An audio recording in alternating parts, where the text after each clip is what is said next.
जय श्री कृष्णा, राधे राधे दोस्तों। आप सभी को आने वाली जन्माष्टमी की बहुत बहुत शुभकामनाएं।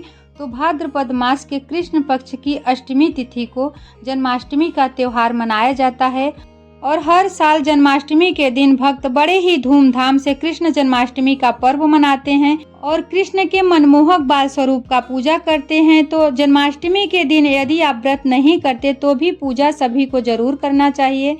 तो आज के इस वीडियो में हम आपको यही दिखाएंगे कि जिनके घर में लड्डू गोपाल नहीं है वो किस प्रकार से जन्माष्टमी के दिन पूजा करें। तो चलिए वीडियो को शुरू करते हैं। बहुत ही सरल विधि से मैं पूजा करके आपको दिखाऊंगी। तो यह पूजा आप अपने घर के मंदिर में भी कर सकते हैं। मैं यहाँ आपको अलग से चौकी लगाकर दिखा रही हूँ।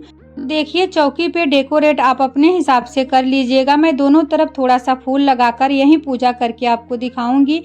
इसके बाद फूलों का या चावलों का आसन देते हुए कृष्ण के बाल स्वरूप या जो भी आपके पास फोटो विग्रह है आप रख कर पूजा कर सकते हैं।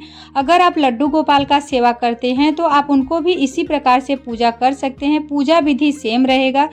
इसके बाद हम अक्षतों का आसन देते हुए गणेश जी को विराजमान कर लेंगे अपने पूजा में। गणेश जी को आप जरूर विराजमान करें। इसके बाद कन्हैया का जो प्रिय वस्तु है बांसुरी, उनके समीप रख देंगे। गौ माता को भी हम पूजा में अपने रख देंगे। लड्डू गोपाल के पूजा में गौ माता जरूर रखना चाहिए। भगवान को हाथ जोड़ के प्रणाम करेंगे। इसके बाद हमें चाहिए एक खीरा और एक सिक्का। चांदी का सिक्का आपके पास है तो बहुत अच्छी बात है, नहीं कोई भी 1 रुपए का कॉइन आप ले सकते हैं। और यह खीरा और सिक्का हम अपने पूजा के चौकी पर भगवान के पास रख देंगे। और देखिए, यह स्थापना आपको सुबह या दोपहर में कर लेना है। शाम के समय 7 बजे आपको भगवान के ऊपर एक लाल कलर का पर्दा लगा देना है। तो देखिए, मंदिरों में भी शाम के समय 7 बजे पर्दा लग जाता है। इसके बाद रात के 12 बजे जब कृष्ण का जन्म होगा, जब मंदिरों में घंटा बजने लगे, शंख बजने लगे, तब आप ताली बजाएं या घंटी बजाकर बड़े ही भाव से नंद के आनंद भय जय कन्हैया लाल की ऐसा गाते हुए आपको कृष्ण का पर्दा हटा देना है और भगवान का जन्म कराना है। तो बड़े ही भाव से भगवान का जन्म कराएं। पर्दा हटाने के बाद आपको सबसे पहले आपको दीप प्रज्वलित करना है। तो देसी घी का आप दिया जला लें।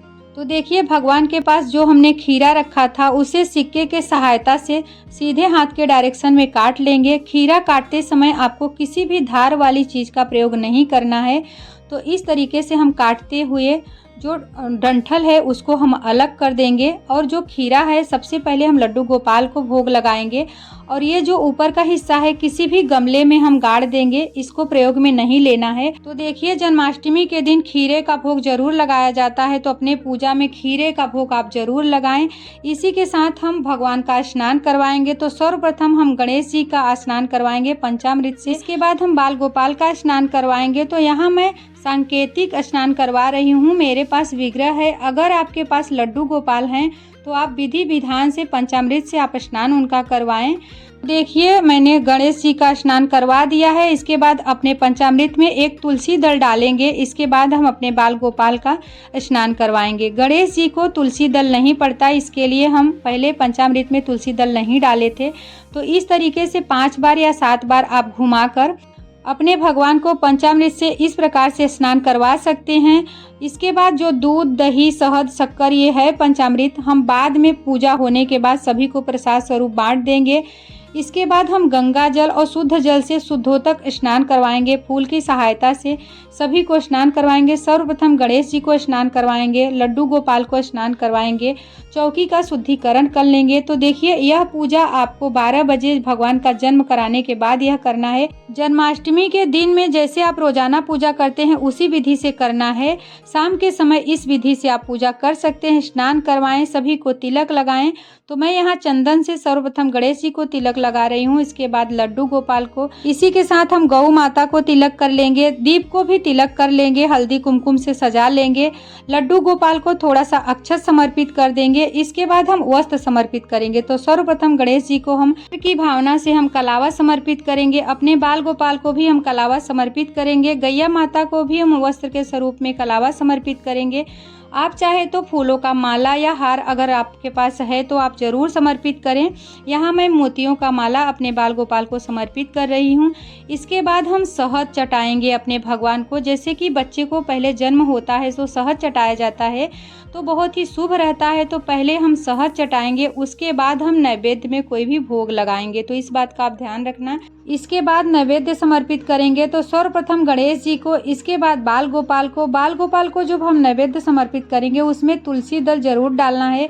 बिना तुलसी दल डाले भगवान ग्रहण नहीं करते हैं। सुगंधित फूल समर्पित करेंगे, गुलाब का, गुड़हल का, जो भी फूल मिले ताज़ा फूल आपको समर्पित करना है। मुरझाया हुआ फूल जन्माष्टमी के दिन नहीं समर्पित किया जाता, तो इस बात का आप ध्यान रखें।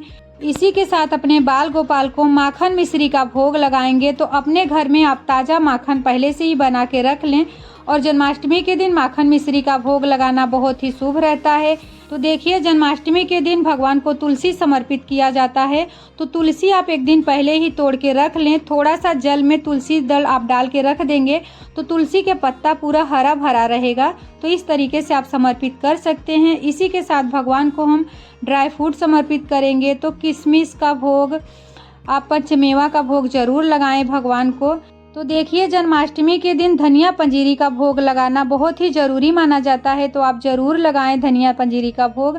इसी के साथ हम भगवान को जल समर्पित करेंगे। तो जल में आपको तुलसी दल डाल के ही समर्पित करना है। कोई भी भोग भगवान को आप समर्पित करें उसमें तुलसी दल जरूर डाल दें। इसी के साथ हम इत्र की सेवा देंगे भगवान को। तो अगर आपके पास लड्डू गोपाल हैं तो उनको भी इसी तरीके से आप इत्र की सेवा दें। इसी के साथ हम ऋतु फल समर्पित करेंगे। आपके घर में जो भी फल फूल उपलब्ध रहे आप भगवान को अर्पित कर सकते हैं। जो भी घर में जन्माष्टमी के दिन मेवा पकवान आपने बनाया है शुद्ध सात्विक, भगवान को आप समर्पित कर सकते हैं। नैवेद्य को ग्रहण करने के लिए भगवान से हाथ जोड़कर आग्रह करेंगे कि भगवान जो भी नैवेद्य भोग हमने आपको अर्पित किया है उसको आप ग्रहण कीजिए। तो एक एक करके हम भगवान को स्पर्श करा देंगे बड़े ही भाव से। तो देखिए, जब हम भगवान का पूजा करते हैं, उनको फल फूल नैवेद्य समर्पित करते हैं, तो भगवान का उस पर दृष्टि पड़ता है तो वो प्रसाद बन जाता है। भगवान को समर्पित किया हुआ प्रसाद जब हम ग्रहण करते हैं तो हमारे मन को शांति मिलती है, हमारी मनोकामनाएं पूर्ण होती हैं।